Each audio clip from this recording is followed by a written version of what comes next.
tea time. Welcome everybody, Souldin of the Grimm Brothers here, and I still have a cold. However, that isn't going to stop me from doing a tea time. In any case, today's tea, because I have still got the cold, it's still the same day I did the previous tea time, unless a Nintendo Direct or something has happened, so the previous tea time isn't the previous one. You'll know which I'm referring to when you hear the tea, because I've once again got chamomile, vanilla, and manuka honey tea with me, a soothing dip in an organic pool of calm. Good news for inner peace. That said, this is supposed to be a tea that you brew up to 15 minutes, so to make it different, I've instead brewed it for only 5 minutes and added a drop of milk in it. I've committed a great sin from the looks of it, because this is not a healthy colour. Then again, when you put milk in green or herbal teas, which is a really rare thing to enjoy, some teas work with it, some teas don't, in my opinion. It never looks pleasant, but it's not a matter of how it looks, it's a matter of how it tastes. So hopefully you'll be able to deal with my occasional sniffles, and the sore throat, it shouldn't be too much of a problem. I feel it's died down a bit. In any case, for today's tea time, it's one I've been thinking of for a while. I don't have the book with me, which actually had the title down in it, so I'll have to put that title up later. Actually, no, it's right over there. It's one I've been thinking of for a while, and I kind of got sort of more motivated to do it yet again, due to the fact that I saw a Maximilian Dude video this morning. Can't believe it, the Teenage Mutant Ninja Turtles are playable in Injustice 2? That's crazy, having the Turtles fight like Hellboy and Raiden and I'd say Martian Manhunter, but they forgot to re-include him in that game. Yeah, as you can probably tell from the mention of fighting games, this is about a fighting games. This tea time I dub Tale of a Fighter. And basically, I wanted to make a tea time regarding story modes in fighting games.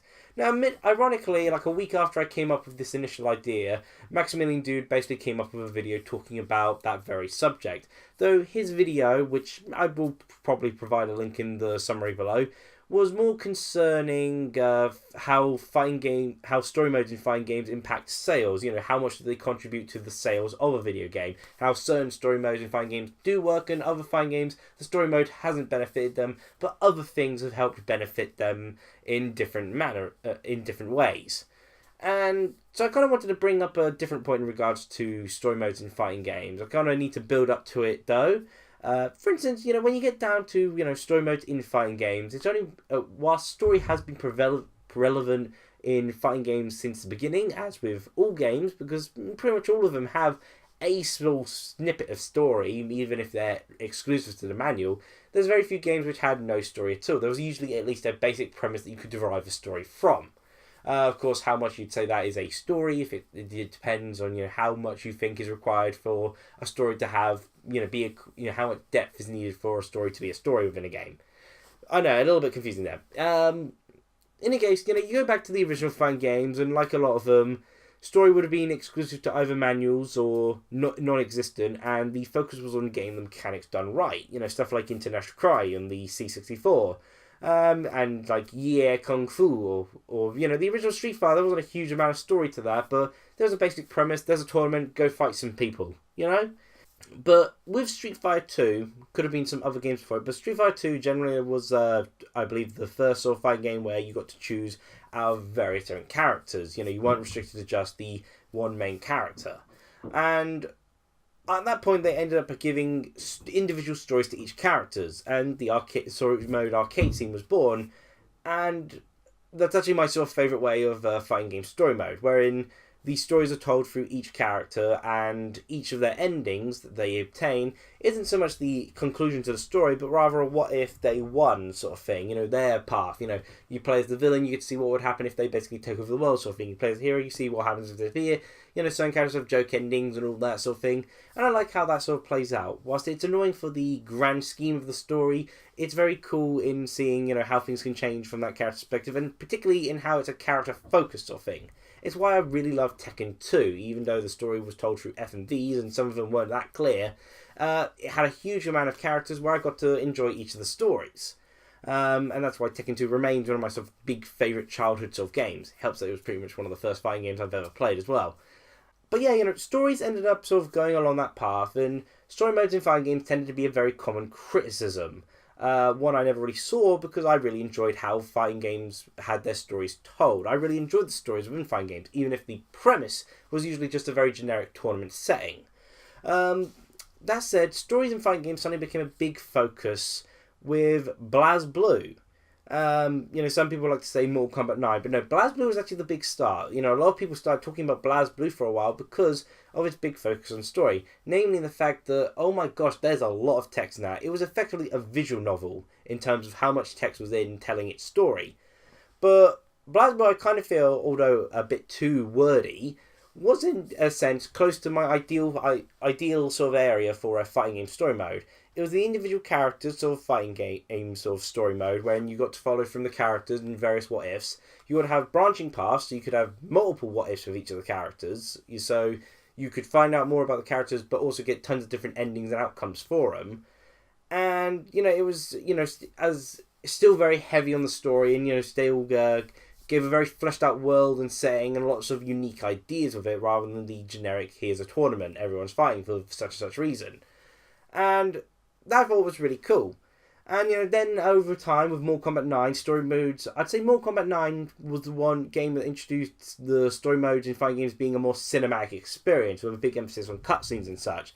And so it's evolved over time and all that, and story modes in fighting games have become a bigger deal. Certain games have done well from it as a result. I will admit, the NetherRealm games, particularly stuff like the Injustice and Mortal Kombat games, have done really well with the concept of having a story mode in fighting games. Others have been hampered by it.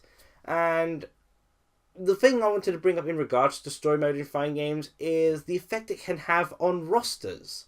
And this isn't just dating back to the original, just concerning the more recent games, how stories affect them. Because there's another type of fighting game which has had story affect it for a long while. And that is fighting games based off pre-existing media, mostly sort of like the fighting games. For instance, a character roster in a Dragon Ball Z game would be influenced by which characters they think serve the most amount of time within the story. Which characters need to be added in order to get the most plot points sort of shown forth. For instance, when it came to the Ginyu Force, they usually added Ginyu and Raccoon because they had the most sort of major involvement. Raccoon had the most amount of fights, and Ginyu was the captain and had the sort of unique abilities and such. So they got sort of priority over other characters as a result. You needed to include Radisson to have that opening fight sort of thing. And, certain characters, regardless of whether they could have something unique or not, would be included based off the story potential. How much did this character do? How much can we utilize this character within a story? And so as such, the character roster for a fighting game was tailored around the story. Whereas in the initial concept, the fighting game characters were designed via the gameplay and design. We need a heavy character, let's design a character like that, we need that specific fighting style, and then the reasons were thought of, why are they entering this tournament, or what's their plot point, and then how can we intersect with others, how do they relate to the other characters. But the former sort of anime style sort of thing, where obviously the fighting games based off pre-existing media, and when trying to create their story have to craft a roster around the story they plan on implementing into the game. That has become a more common sort of feature within now modern fighting games, where they also have to take that into consideration. Injustice 2 is something I mentioned, and that's something I thought I'd bring up, because there was criticisms I had in regards to the character roster of Injustice 2. And nowadays it's something I can bring up as a key point, whereas before I couldn't really criticise why a character was included based off the story, because the characters were designed first, and then the story was crafted for the characters, because they were each individual characters. As such, it was never the story was set and the characters thrown into it. In something like Injustice 2, the overall story is there, and the characters are given roles within that story, effectively. They have to sort of serve those sort of roles and sort of how they interact and all that. And this results in sometimes some of the characters who are implemented into the game don't actually serve as much purpose in the story. Whereas there are other characters who, are mentioned or could be part of the story, which you feel would be more valid for being within that game itself. And some characters feel like they're just thrown in without any real purpose and without a big story involvement. Because in the original sort of fighting games, even the minor characters, because the story was focused on that individual character and you got to see their outcome from their perspective if they won, you got their what if route, they always had focus. All characters, even though they would of course be the canonical character, the character with the more sort of appearances and others ending sort of thing, all characters as a result got an equal amount of screen time effectively. They got an equal sort of value to them because each of them was the protagonist of their own story. Whereas, say, as I was saying with the Injustice 2 thing, Joker is a playable character in it. I guess a slight spoiler, but this is early on. Joker appears once in the entire game. And not as a playable role. You fight against the Joker once. And then he's gone. Swamp Thing. A character who basically has barely any reason to be in the game. And kind of feels like they force his role in the game in places it doesn't really make much sense. It kind of just feels, we made this character, but now we don't really have a reason sort of him to get involved in the story. And that's a sort of a little problem, trying to sort of balance out each of these sort of characters and how they get involved in the story. There's of course characters who feel like they should have been part of the story instead of others, because the others don't really feel like they're serving as much as a role. Case in point, Marvel vs. Capcom Infinite. MODOK features heavily in it as the leader of Umbrella. AIM and Umbrella fused together, and MODOK appears in the background as like a stage hazard sort of thing. But given the amount of sort of like fodder enemies, or the amount of sort of characters who feel like, there's a lot of heroes and you kind of shuffle around which ones you're using, there's a lot more than there needs to be. And as a result, there's so many characters, so many of these sort of heroes outweighing the villains, the hero fights are mostly against like little fodder enemies, very generic enemies. Whereas if they had less of the heroes, they could have in turn, or if they took more time to make the game, but that's a different issue entirely, they could have actually implemented the villains that actually do appear in a role. MODOK appears as a background stage hazard, sort of unique to that sort of story mode, firing at you. There's Strider Hiru's villain, I can't remember his name, I'll have it flash up on screen, Doom something I think, or Dark something, but he has like the similar sort of role as MODOK. It's like, he could have been implemented as a character instead, because in his fight in particular, you're just fighting generic fodder enemies, which don't preserve much of a challenge. The challenge just comes from that guy in the background shooting at you, sort of thing. It's interesting that it's effectively a new form of criticism to have within a fighting game, as well as something to praise for most people. For me, having a big story mode in a fighting game I'd say it's only something I'd praise if there is still an arcade mode in the fighting game with its own character endings and such. So once again, although Injustice 2 doesn't appeal to me on a gameplay perspective, again, it's a 6-button fire to my knowledge, and I'm not a fan of the NetherRealms games from what little I've played of them. They do have, along with their big cinematic story mode, they also have individual character arcade modes with their own what-if endings, which is really cool.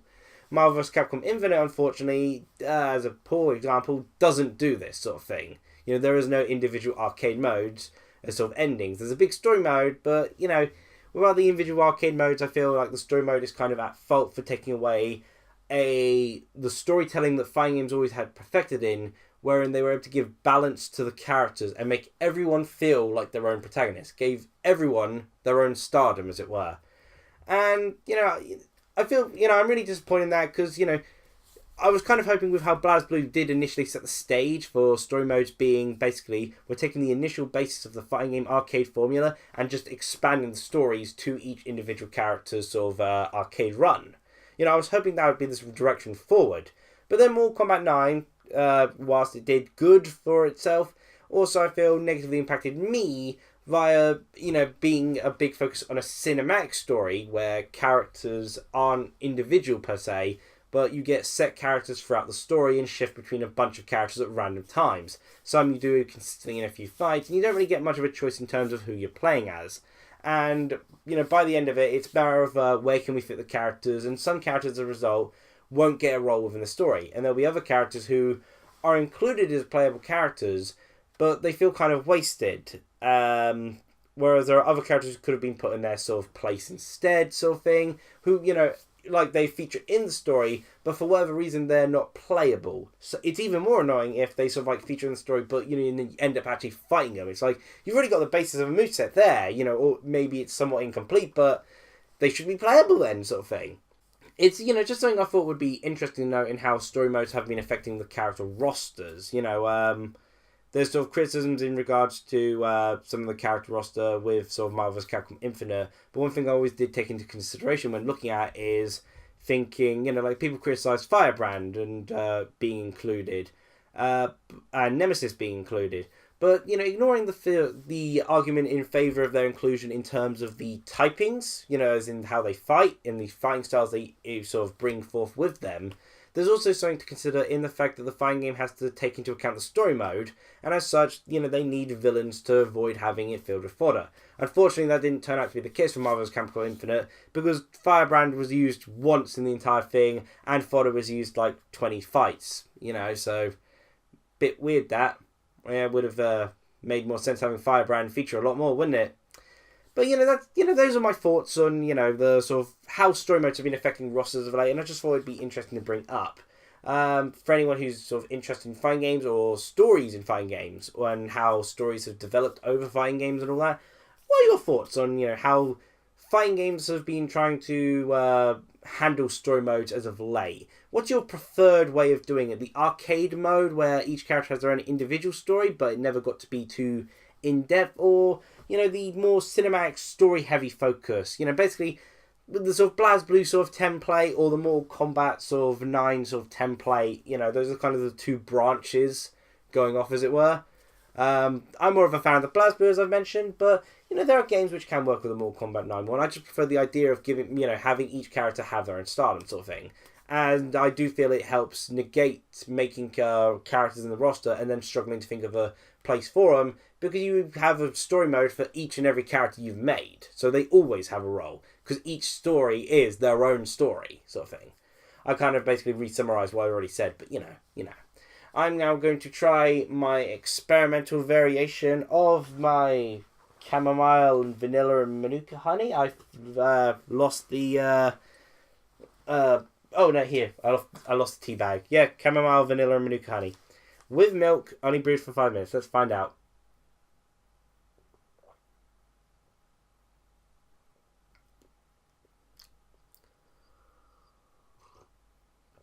Well, it was definitely better before with the 15-minute one. Milk doesn't actually help with it. It's the flavour of the milk's trying to fight the rest of the flavours. They're in a little bit of a war, and so it kind of neuters down all of it. The sweet taste isn't as prevalent on my tip of my tongue, though, so slightly better of aftertaste, but it's not worth the diminishing of the taste for the rest of it. It's not bad, but it's like, I'd much prefer just doing the 15-minute one. This is certainly something I'd do if I was in a hurry, because, brew time at 15 minutes, that's a ridiculous amount of time to wait for a cup of tea, I'm British. We don't have much sort of waiting around in here. We're always on the go. But yeah, I'm a fan of fighting games, and I'm a big fan of stories and storytelling. But the big thing I am a fan of with storytelling is, I believe, the best sort of thing in regards to a story, the sort of template you should try to go with a story, is the characters and character interaction. Focus the story around the characters, and the plot basically forms around how the characters are interacting, in my opinion. The best comedy, the best sort of action, the best sort of emotion will come from character interaction rather than the overall world, in my opinion. Character interaction trumps the world around it, sort of thing. And, that applies with fight. Maybe that also stems from my love of fighting games initially, in that each character is the main focal point. At least it was then. Again, I kind of just re-summarised myself again. In any case, feel free to share your thoughts below. Hope you like this tea time. And cheerio, everyone!